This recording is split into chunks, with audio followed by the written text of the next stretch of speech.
ကဲအားလုံးပဲမင်္ဂလာပါဗျဒီနေ့မှာတော့ကျွန်တော်အနေနဲ့ဒီပွဲစဉ်၄ပွဲပေါ့နော်ကျွန်တော်ဒါရွေးထုတ်ထားတယ်မနေ့ကတော့ကျွန်တော်အနေနဲ့ဒီပွဲကောင်းကတော့ဒီကြာခဲ့တယ်ပေါ့လေဆိုတော့ဒီနေ့၄ပွဲထဲမှာကျွန်တော်အနေနဲ့ဒီအကြိုက်ဒါတပွဲကောင်းပေါ့နော်ကျွန်တော်အနေနဲ့ဒီ၄ပွဲရွေးချယ်ပြီးတဲ့အခါမှာကျွန်တော်ညီကိုတွေကိုဒါပြောပေးခဲ့ပါမယ်အကြိုက်တူတော့ like ကစားပါဗျအဲ့တော့ပထမဆုံးကျွန်တော်ရွေးချယ်ပေးခြင်းတဲ့ပွဲကတော့စပိန်လာလီဂါပေါ့နော်ဒါစပိန်လာလီဂါတွေကမြန်မာစံတော်6နိုင်ခွဲမှာကစားမဲ့ဒီဘလက်ကာနိုနဲ့ဆူစီတဲ့ပွဲစဉ်မှာ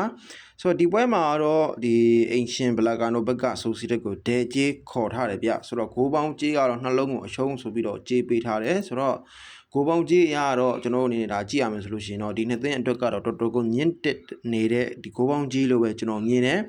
်ပြီးတော့ဘလက်ကာနိုကအိမ်ခွင်းမှာဆိုလို့ရှိရင်တော့ကျွန်တော်အနေနဲ့ကတော့သူ့ရဲ့တိုက်ဆက်ကတော်တော်ကိုကောင်းတဲ့အသင်းမြဆိုတော့သူ့ရဲ့အိမ်ခွင်းမှာကျွန်တော်တို့အနေနဲ့ဒါကြည့်မယ်ဆိုလို့ရှိရင်တော့ဒီအိုဆာဆူနာကိုဒီသူ့ရဲ့အိမ်ခွင်းမှာ1-3နဲ့ရှုံးခဲ့ပြီးတဲ့နောက်ပိုင်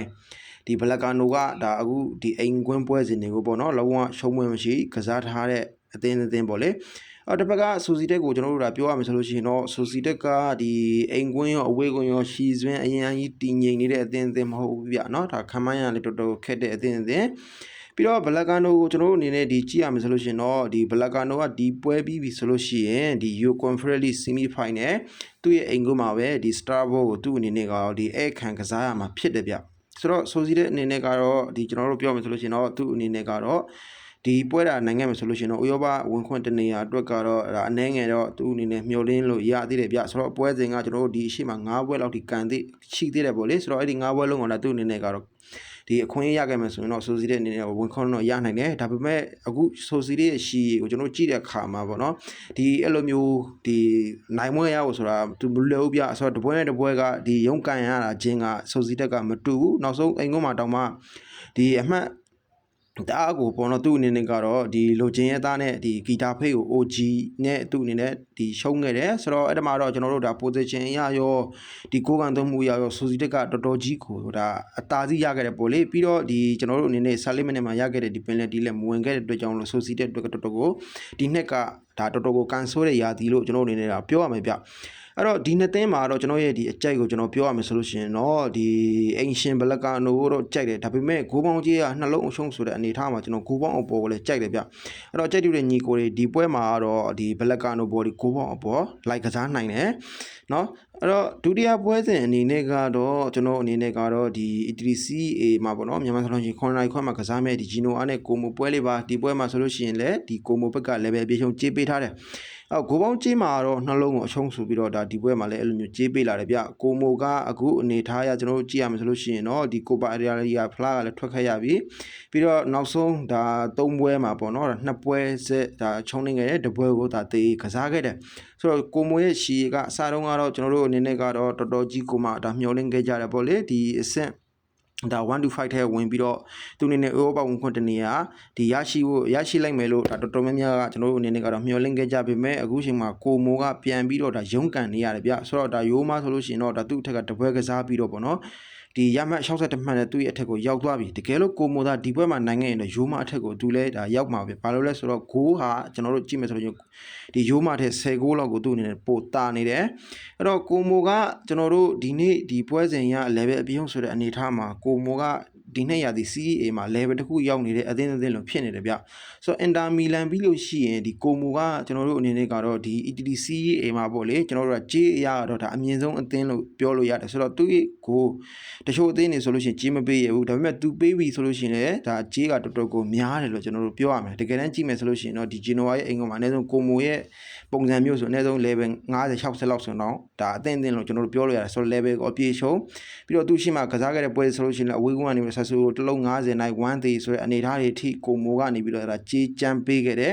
်ပြီးတော့ဒီကိုပါရီယာဖလားမှာဆိုလို့ရှိရင်လည်းဒီအင်တာလိုမျိုးပြိုင်မဲ့ကင်းတဲ့အသင်းတောင်မှ level ကို90လောက်ပဲပေးခဲ့တယ်ဆိုတော့ဒါကျွန်တော်ပြောချင်တာကိုမိုကဒီကြေးအရာတော်တော်ကိုပြင်းတဲ့အသင်းလို့ကျွန်တော်တို့ပြောလို့ရတယ်အဲ့တော့ဂျီနိုအာကကျွန်တော်တို့ဒီကြည့်မယ်ဆိုလို့ရှိရင်တော့ဂျီနိုအာကသူ့ရဲ့အိမ်ကွန်းမှာနောက်ဆုံးပွဲစဉ်မှာကျွန်တော်တို့ဒါကြည့်မယ်ဆိုလို့ရှိရင်တိုရီနိုဂိုးပြန်နိုင်ထားတယ်ရိုးမားကိုလည်းသူနိုင်ထားတယ်နောက်ပြီးတော့ဦးဒီနီကိုရှုံးခဲ့ပေမဲ့ဦးဒီနီနဲ့ဒီသူ့ရဲ့အိမ်ကွန်းမှာရှုံးခဲ့ပေမဲ့ဆာဆူလိုသူ့အနေနဲ့နိုင်ထားတယ်ဆိုတော့ဂျီယိုနာရဲ့ကစားပုံကကျွန်တော်တို့အနေနဲ့ဒီသူ့ရဲ့အိမ်ကွန်းမှာတော့ဒါမဆိုးလာဘူးလို့ကျွန်တော်တို့ပြောလို့ရတယ်ဗျဆိုတော့နာပိုလီတို့အေစီမီလန်တို့တောင်မှ နော်အင်တာမီလန်တို့တော့မှတော်တော်ခက်ခက်ကစားပြီးတော့မှဒီနိုင်မွေးရခဲ့တဲ့အသင်းဖြစ်တယ်ဆိုတော့ကျွန်တော်တို့ဒါကြည့်ရမယ်ဆိုလို့ရှိရင်တော့ GOR အနေနဲ့လည်းဒီသူ့အနေနဲ့ဒီတန်းဆင်းမှုကလည်းအရန်ကြီးတော့ဒါပူပင်စရာတော့မရှိတော့ဘူးဗျဒါထက်တွက်ဆက်မှုရ9ချိန်ရှိပြီးတော့ကိုမောကတစ်ချိန်နဲ့4ချိန်ကဒီ draw ဖြစ်ထားတယ်ပေါ့နော်အဲ့တော့ကျွန်တော်ဒီပွဲမှာကျွန်တော်ရဲ့အမြင်ပြောရမယ်ဆိုလို့ရှိရင်တော့ကိုမူအနေနဲ့ဒီပွဲလဲရုန်းကန်ရနိုင်တယ်ဆိုတော့ဒီပွဲကကျွန်တော်တို့ဒီကြည့်ရမယ်ဆိုလို့ရှိရင်တော့အနိုင်ဆုံးကျွန်တော်ကတော့ဒါသေဘက်ကိုပဲသွားမယ်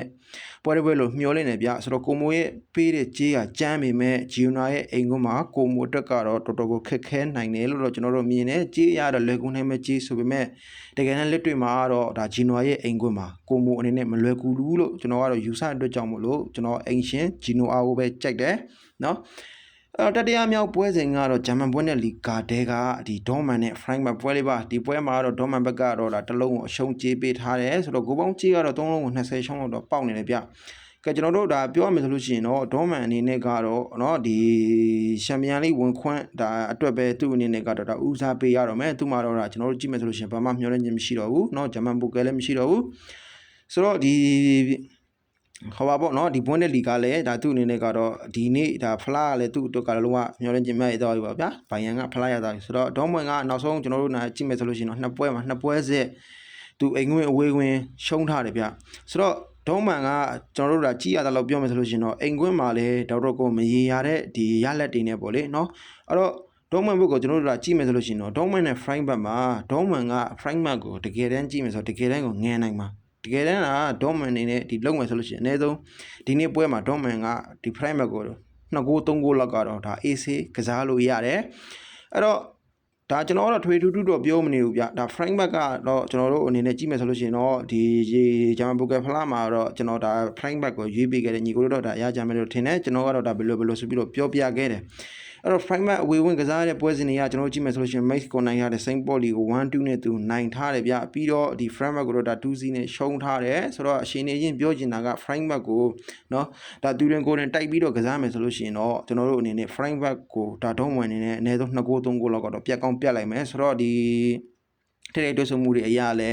ဒီဒေါမန်ဘက်ကပဲဒါအဖက်ဖက်တာတယ်ဒေါမန်အင်္ဂလန်ဖြစ်တဲ့အတွက်ကြောင့်မလို့လဲဒီအဖက်ဖက်ကတာနေတဲ့အတွက်ကြောင့်မလို့ဒေါမန်ဒီနေ့ပွဲမှာ framework ကိုကျွန်တော်ကတော့ဂိုးပြန်နိုင်ပွဲရလိမ့်မယ်လို့ထင်တယ်ဆိုတော့တလုံးရှုံးကြည့်တော့အရင်ကြီးမကြိုက်ပေမဲ့ဒီနေတဲ့နေထိုက်တဲ့အသင်းကိုကျွန်တော်ပြောရမယ်ဆိုလို့ရှိရင်ဒေါမန်နဲ့ပဲကျွန်တော်တို့ကတော့နေတဲ့နေလို့ပဲယူဆတယ်ဒါကြောင့်ဒေါမန်ကိုပဲကြိုက်ပါတယ်အဲ့တော့နောက်ဆုံးမိတ်ပွဲစဉ်ကတော့ကျွန်တော်တို့အနေနဲ့ကတော့ဒီ FA က semi final ပွဲစဉ်ဖြစ်တဲ့ဒီ Chelsea နဲ့ Leeds United ပွဲလေးပါဒီပွဲမှာတော့ Chelsea က level ကိုအပြည့်ရှုံးပေးထားတယ်ဂိုးပေါင်းကြီးကတော့ကျွန်တော်တို့ဒါပြောရမယ်ဆိုလို့ရှိရင်တော့ဒီနှစ်သင်းကတော့နှလုံးကိုအရှုံးဆိုပြီးတော့ကျွန်တော်တို့အနေနဲ့ကတော့ဒီကြေးပေးထားတယ်ဗျအဲ့တော့ Chelsea ကကျွန်တော်တို့ဒါဒီနေ့မှာတော့သူ့အနေနဲ့ကတော့ဒီနီးပြအသက်နဲ့ပေါ့လေနီးပြအသက်ဆိုတာကကျွန်တော်တို့အနေနဲ့ကတော့ဒီ U23 လို့ U21 တို့ U19 တို့နီးပြနဲ့ပဲဒီနေ့ကသူ့အနေနဲ့ပွဲထွက်လာမှာဖြစ်တယ်ဆိုတော့ကွင်းကလည်းကျွန်တော်တို့ဂျားကွင်းပြဝင်ပယ်လေးကွင်းမှာကန်မှာဖြစ်ပါတယ်ဗျအဲ့တော့ Leeds United ဘက်ကတော့ကျွန်တော်တို့ကပြောရမယ်ဆိုလို့ရှိရင်တော့ဒါ Leeds United ကလည်းကျွန်တော်တို့အနေနဲ့ဒီနောက်ဆုံးမှာတော့သူ့အနေနဲ့အဝေးဝင်ကစားခဲ့တဲ့ပွဲစဉ်တွေကြည့်မယ်ဆိုလို့ရှိရင်တော့ဘုံမောက်ကိုတော့ဒါ2-2နဲ့သူ့အနေနဲ့တေးကြခဲ့တယ်ဗျဆိုတော့လီကလည်းကျွန်တော်တို့ဒီခါမှခက်တဲ့အသင်းဖြစ်တယ်ဆိုတော့တော်တော်ကိုလည်းဒီမာကြောတဲ့အသင်းဖြစ်တယ်ဗျဆိုတော့အသင်းငယ်လေးတွေမှာလီတို့ကျွန်တော်တို့အနေနဲ့ဒီမာကြောတဲ့အသင်းတွေမှာတကယ်ဖလားပွဲတွေမှာဆိုလို့ရှိရင်ဒီဆောက်တန်းတို့ဘာလို့ဆိုတာလည်းတကယ်ကိုသူတို့ကဒီအရေးကြီးတဲ့ပွဲတွေမှာဆိုလို့ရှိရင်လည်းတော်တော်ကိုခက်ခဲတဲ့အသင်းတွေဗျကစားရတာတော်တော်ကိုမလွယ်ကူတဲ့အသင်းတွေအဲ့တော့ Chelsea ဘက်ကိုကျွန်တော်တို့အနေနဲ့ပြောရမယ်ဆိုလို့ရှိရင် Chelsea မှာမျှော်လင့်ချက်ကဒီဖလားတစ်လုံးပဲရှိတော့တယ်ဗျဆိုတော့ Chelsea ကဒီသူ့အနေနဲ့ကတော့ဒီ Premier League မှာဆိုလို့ရှိရင်လည်းဒီကျွန်တော်တို့ဒါ Europa League ဝင်ခွင့်တက်တောင်မှတော်တော်ကိုစိုးရိမ်စရာဖြစ်လာတယ်တကယ်လို့ဒါဒီပွဲဒါ Chelsea အနေနဲ့နိုင်ပြီးတော့ဒီဖလားဟိုဒါသူ့အနေနဲ့ဒီပိုင်ဆိုင်ခဲ့မယ်ဆိုလို့ရှိရင်တော့ဒါ Chelsea အတွက်ကတော့ဥရောပဝင်ခွင့်ကတော့ဒါ Europa League နေရာကတော့သူ့အနေနဲ့ကတော့ဒီတေချာတလောက်တော့ဖြစ်သွားမှာပေါ့လေဆိုတော့ Chelsea ကဒီနေ့ပွဲကတော့ဒါစိတ်သက်လူသက်နဲ့သူ့အနေနဲ့ဒီပုံစံအသက်နဲ့ပေါ့လေဒါဒီနေ့ပွဲတော့ဒါပွဲထွက်လာမယ်လို့တော့ထင်တယ်ပြီးတော့ဒီရှုံးပွဲစစ်နေတဲ့ဒီအသင်းအနေနဲ့လဲเนาะဒါဒီနေ့ပွဲကိုတော့သူ့အနေနဲ့ကတော့အသေးရှာလေးတော့ဒါဂရုစိုက်ပြီးတော့ကျွန်တော်တို့အနေနဲ့ဒီကစားလာမယ်လို့တော့ထင်တယ်ဗျအဲ့တော့ကျွန်တော်တို့ဒီနှစ်သင်းရဲ့ဒီနောက်ဆုံးထိပ်တွန်းဆုံမှုရကျွန်တော်တို့ကြည့်မယ်ဆိုလို့ရှိရင်တော့ဒီ league ကနေပြီးတော့ဒီ Chelsea ကိုပေါ့နော်ဒီသူ့အနေနဲ့ဒါ Chelsea ရဲ့ဒီ Stamford Bridge မှာ2-2နဲ့တေကြခဲ့ပြီးတော့ဒီ FA Cup ဒီပထမအကျော်တွေ့ခဲ့တုန်းကလည်းဒါ Chelsea ကနေပြီးတော့ဒီနောက်ကျ တွန်းကိုတော့ပေါ့နော်ဒါ3-2နဲ့သူ့အနေနဲ့ကတော့ဒီ2014ဒီတွစ်ဆုံမှုမှာပေါ့နော်ဒါ Chelsea ကလည်းဒါနိုင်ခဲ့တယ်ဗျအဲ့တော့ဒီနေ့ပွဲမှာလည်းဒီလိုမျိုးလဲကျွန်တော်တို့ဒီနေ့ဒီလို result မျိုးနဲ့လဲဒီကတ်နိုင်သွားနိုင်တဲ့အနေအထားရှိတယ်အဲ့တော့ကျွန်တော်ပြောချင်တာကဒီပွဲကပေါ့နော်ဒီ semi final ပွဲဖြစ်တဲ့အတွက်ကြောင့်မို့လို့ကျွန်တော်တို့အနေနဲ့ဒါဂိုးများမဲ့ပွဲလို့တော့မဟုတ်ဘူးဗျအဲ့တော့ကြေးရတော့ကျွန်တော်ကြည့်မယ်ဆိုလို့ရှင်တော့ Chelsea ဘက်ကတော့ဒါနိုင်နဲ့ကြေးဆိုတော့လူစင်းရပဲကျွန်တော်တို့ကြည့်မလားเนาะဒီကစားကွက်ရတာအနေငယ်ပဲဖြစ်တယ်ဆိုပေမဲ့ Chelsea ဘက်ကဒီပွဲကတော်တော်အောက်ကိုအဘက်ဘက်ကိုတာတဲ့ဟိုပါပေါ့နော်အဘက်ဘက်ကိုတာနေတယ်ပြီးတော့ဒီကွင်းအရဆိုလို့ရှိရင်လေဒါ Chelsea နဲ့ဒီကွင်းကဝင်ဘယ်လေးကွင်းကအရန်ကြီးစိမ့်နဲ့ဒါကွင်းလုံးကွင်းမဟုတ်တဲ့အတွက်ကြောင့်မို့လို့ဒါကြေးရတော့ Chelsea ဘက်ကနိုင်နေဆိုပေမဲ့နော်ဒီလိုပွဲမျိုးမှာတော့ဒီအသင်းတွေကတော့ဒါဘယ်လိုအသင်းမဲ့လာအနည်းဆုံးဒါထိန်းကစားကြတယ်ပေါ့ဗျာဒါဂိုးမပြတ်နိုင်အောင်ထိန်းကစားကြမဲ့ဒီပွဲမျိုးပေါ့နော်ဒါကြောင့်ဒီပွဲမှာတော့ကျွန်တော်တို့အနေနဲ့ကတော့ဒီ Leeds United နဲ့ဒီ Chelsea မှာဒီကစားသင့်တယ်ဆိုလို့ရှိရင်တော့ကျွန်တော်တို့အနေနဲ့ကတော့ဒါဂိုးပေါင်းအောက်ကပဲဒီပို့ပြီးတော့အသင့်တော်ဆုံးဖြစ်မယ်လို့တော့ကျွန်တော်တို့ယူဆတယ်ဆိုတော့ Chelsea အနေနဲ့လည်းကျွန်တော်တို့ဒါကြည့်မယ်ဆိုလို့ရှိရင်တော့ဒါညီကိုတွေကြည့်သိမှာပါ Chelsea က position ကိုအသာစီးယူတယ်ပြီးတော့ဒါ total shot ဆိုလို့ရှိရင်လည်းဒီဘေးသင်းနဲ့တွေ့တော်တော်ကိုအများဆုံးဒီကစားနိုင်တဲ့အသင်းဖြစ်တယ်ဒါပေမဲ့သူ့အနေနဲ့ကတော့ဒါဂိုးကိုဒါเนาะအသေးချာတဲ့အဆုံးသတ်ခံမယ်ဆိုလို့ရှိရင်တော့ Chelsea အတွက်ကတော့ဒီတော်တော်ကိုကောင်းတဲ့เนาะဒီတော်တော်ကောင်းတဲ့အသင်းတော့ဒါဖြစ်နိုင်တယ်ပေါ့เนาะအဲ့တော့ကျွန်တော်ကတော့ဒါကတော့ညီကိုတွေကိုတိုးရလွန်မပြောမယ် Chelsea နဲ့ Leeds United ကျွန်တော်ဂိုးပေါင်းအောက်ကိုပဲကြိုက်ပါတယ် Chelsea 1-0ဒါမှမဟုတ် 2-0 အခက်မသိရင်တော့ 1-1 ပေါ့ဗျာဆိုတော့နှလုံးထဲမပိုနိုင်ဘူးလို့တော့ကျွန်တော်ယူဆတယ်အဲ့တော့ကြိုက်တူတဲ့ညီကိုတွေဒီအင်္ဂလန် FA Cup Semi Final ပွဲစဉ်ဖြစ်တဲ့ဒီ Chelsea နဲ့ Leeds United ပွဲမှာကျွန်တော်ရဲ့အကြိုက်နဲ့တူတယ်ဆိုလို့ရှိရင်တော့ဂိုးပေါင်းအောက်ကိုပဲကျွန်တော်ကတော့ဒါ like ကစားကိုအကြံပေးခြင်းနဲ့ဒီပွဲထဲမှာတော့ကျွန်တော်ရဲ့ဒီအကြိုက်ဆုံးပွဲစဉ်ကိုကျွန်တော်အနေနဲ့ကတော့ဒါရွေးထုတ်ပေးရမယ်ဆိုလို့ရှိရင်တော့ဒေါမွန်နဲ့ Frank ပွဲတွေမှာကျွန်တော်အိမ်ဝင်ဒေါမွန်ကိုကျွန်တော်ဒါအကြိုက်တွေးနေမိပါတယ်အဲ့တော့ကြိုက်တူတဲ့ညီကိုတွေဒါဒေါမွန်ဘော်ဒီကိုဒီအကြိုက်တူတယ်ဆိုလို့ရှိရင်တော့ဒါတင်ကစားနိုင်ပါတယ်ဗျဆိုတော့ကျွန်တော်ရဲ့ video file လေးကတော့ဒီလောက်ပဲဖြစ်ပါတယ်အားပေးတဲ့ညီကိုတွေကျေးဇူးအများကြီးတင်ပါတယ်ဗျ